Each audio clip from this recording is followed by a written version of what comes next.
Hello, everyone, and welcome back. Right now we have Alexandra von Chesterin. Yep. Great. All right. What a beautiful name. Thank you. And we are going to speak a bit about mental health within video games. So let's just take it top level. What does that mean to you? This is a panel we're gonna have later today, and I'm just really stoked about it. This sort of came about. I'm not a mental health expert, but it's mostly about how some game mechanics kind of interact with mental health in different ways. Like, for example, and I'll be talking a bit about this. I have social anxiety, and something like that stood out for me, for example, in the game Lady Killer in a Bind, is that the conversation system works a lot by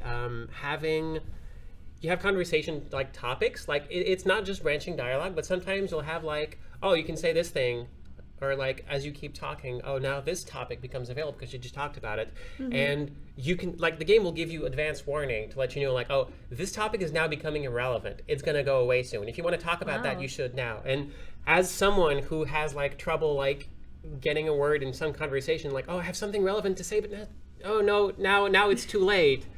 This is great to okay, actually give me some time and some advance notice that, oh yes, okay, I would like to actually do this. And also there's the fact that the game basically has a rewind feature on dialogue. So if you have after nearly every single social interaction, I have the thing where oh, it's great, nice to meet you, thank you, bye. And on the way home is oh no, I said this, I should have said that. Or oh, I hope they don't think, no, you can always just if you feel that an interaction didn't go the way you want, you can just rewind and try again, and as many times as you want. And oh cool, that's actually great. And it's not a game that really needs it so much, but it's great that it helps you.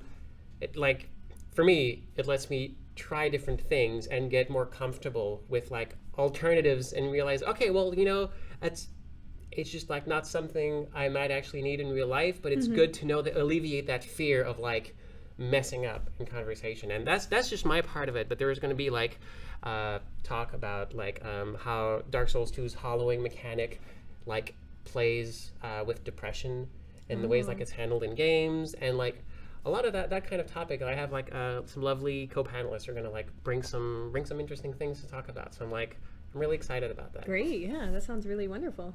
What about time is it? Do you know if it's being live streamed? I'm not sure if it's live streamed, but it will be recorded. It's at 6:30 tonight. Okay, great. Or yeah. 6 or 6:30. Planned for 6. We'll talk before. Right. Okay, great. Just backtracking a little bit about what you were saying with the social anxiety and how the dialogue helps. A lot of mental health professionals say that practice is what helps people be able to get over those fears, and they don't always necessarily go away, but it's nice to be able to have a game that displays that and showcases that and helps you alleviate some of those pressures. So it's really nice to know that there are games that are doing that either inadvertently or they've done research about that. So yeah, absolutely, it's a good time for visual novels. Yes, definitely. So just more in general, when did you start playing games? When did it start? Is it a passion? Is it? It's pretty much a passion. It's hard to remember when I started, but I pretty much just started as soon as I have memories. I do remember playing games, and either one of my earlier memories is probably playing the Super Mario arcade at the airport, waiting for my dad to arrive, and also Crystal Castles and that sort of stuff. But I've been playing games all my life. I've also been making games independently for about 20 years. So that's been the thing I've always been doing. Only in the past few years I've been really in the gaming industry professionally. But it's important. I wear a lot of hats, but I'm primarily a game designer because I like making interactions. It's great. It's important to me, and I like making worlds, and also in a weird way, making fair systems. The world isn't fair, but when you make a game, you can make sure that, okay, at least in here, you are in control, or you know what to expect, and you're not going to be treated unfairly, and that's important to me. Yeah, so speaking about game development, what's one of the most favorite games that you've developed that kind of speaks on what you just said? Probably, like I've worked on a lot of tiny things. One of the games that like I'm still really passionate about is like Chariot. It's a game I worked on back when I was like working at a big studio. It's a co-op platformer where basically you play a princess who has to, along with her fiance, has to deliver the king's remains in a coffin on wheels to their final resting place. But the king's ghost is very picky about the tomb. So like, oh no, this one's too cold. Oh no, this one's like too damp. So you have to like keep going and going. And the game is essentially about pulling, pushing, and doing acrobatic stunts with ropes with a big platform on wheels. So like you have perfect control over your characters, but you're kind of guiding this big physics object. But the whole game is like, it's very whimsical. It's like easygoing. There's like some interesting messages hopefully in there, but basically it's never about unfair situations. It's always about, okay, physics can be a little bit finicky, but if you manage to do something, you've earned the reward no matter how you got there. And if there's like, okay, if there's a big slope, you can get on the platform on wheels and ride it like a skateboard. We will not be putting like pits at the end. If it looks like something that'll be fun to do, you can do it. Like we're not gonna like pull a fast one on you. So it's something that I've been like, I just want this to be like a fun experience for everybody, and hopefully it's succeed. And that's the game that's like in a major way responsible for me being here. Yeah, it's the game that like I was like, 'cause I've been living in like Quebec City all my life until like very recently, and it's like very like relatively like socially conservative, very like small town, but I've been like working there, making games. It was fun. And then Chariot was the game that was big enough to have me sent along with the marketing team to PAX in Seattle to show it off. And then I saw Seattle and at PAX, and then I saw how big the world was. And also I had my first experience with like queer folks my age, and that started another big thing. So Great. A few years later, and hey, now I'm doing like freelance things and making games and doing art again and writing books also. It's been like. That's wonderful. Speaking of books, I know that Yes. you have one in front of you. Please tell us about it. It's I was playing Splatoon 2 with my Okay. friends, and at some points, like me and my friends, I'm like a lot of my friends are like into maids and made outfits and like made art and stuff like that. And we got to talking. Like my friends asked, okay, when are we gonna get like made costumes for Splatoon?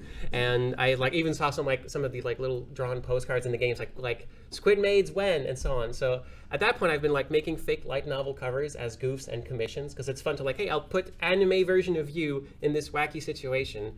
And I made a fake light novel cover in there, and Nintendo took it down and said like, no, you can't advertise your book on Splatoon. And I said, well, it's not a book, it's a fake thing. Like who would? Fine, I'll prove you right.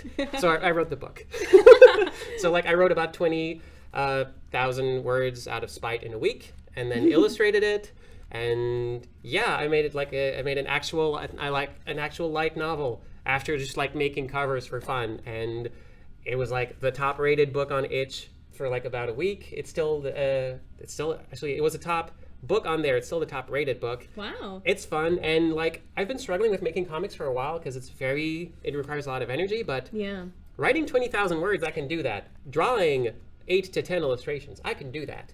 So I'm just making books now. I have like one I'm working on. I have 2 more in the pipe. I have like multiple, like not going to run out of ideas anytime soon. I'm starting to like see about teaming up with artists for the next ones. And like, yeah, it's fun. It's just like, I'm just like still making games on the side, but now I'm just writing books, and it's pretty amazing. And probably that's going to dovetail in visual novels at some point. Great, yeah. And then visual novels as in like the video game like genre. That's great. Yep. It's really nice to be able to see someone's progression within this industry and how easy it is if you have a passion or a little bit of a talent in something and you want to grow it, you can do that very easily within this industry. Absolutely. And it's been great also. It's like I've made a lot of friends in industry and outside, and it's just great to be able to see that, okay, if you are passionate about something and you work on it a lot, you will get better at it if that is your goal. And it's just like, because I've like getting back into art has been great. Getting back into writing also, it's it's wonderful what you can do when you put your mind to it. Absolutely. Yeah. No, that's really good. And I think that's really good advice just for people in general who are either in this industry or just find it to be a hobby and they need that kind of guidance within their own lives. So thank you for sharing that. Absolutely. What do you want me to look at? We had a question from Paladin Hulk in chat. Ooh. Okay, Paladin Hulk has said, I worry about the mental health impact of games like Candy Crush. Do you share this concern?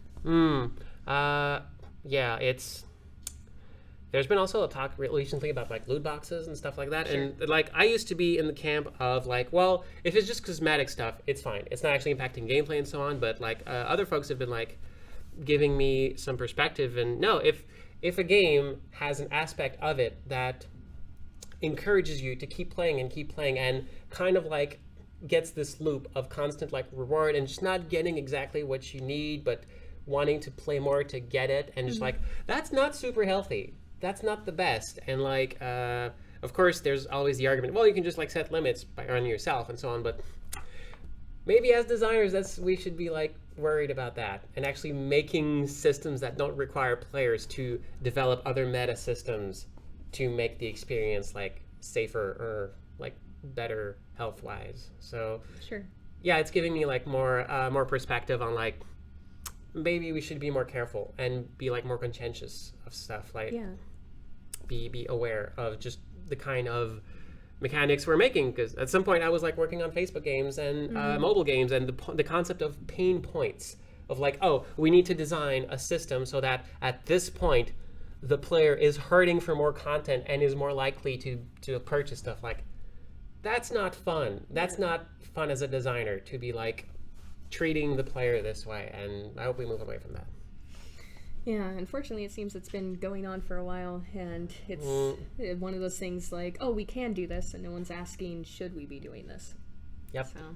And it's just the more people stop doing it, hopefully, eventually they're going to run out of designers. So They eventually need to find different ways to get their revenue, so that don't exploit certain psychological conditions within humans. But yeah, that is a much heavier topic. But is there any other sort of like advice or anything else that you'd like to plug or let us know, or like a website or anything? Advice-wise, really is just like sort of like I said, I'm not an expert, but like the more voices, the more points of view we have, the better. And like it's always like it's benefited me a lot to just find more friends and find more like caring voices. And as far as like stuff, basically I'm very scattered. I'm one of those people who want to do everything, but usually a good place to find me is on Twitter. I'm always on Twitter at Zandra. And I think it's like right below here too. It is. Awesome. And also I'm on Patreon, which is where people can find me if they just want to see everything I do. And also like my like $5 and up patrons always get my latest book. Cool. And there's another one coming, and I'm pretty excited about it. I'm also on Itch and on Twitch because I stream, I do speedruns and stuff like that. So pretty much like Zandra on Twitch, Patreon, and Twitter is like where to find me. And I'll be happy to like share what I'm doing. Great. Thank you so much for giving us a few minutes of your time this weekend. I know you're busy with having to prepare for your panel later. I know the stress of that. So make sure, it goes well, because it seems like it will, especially with what you let us know about and how passionate you are about this topic. So thank you very much. Thank you for having me. Yeah, of course.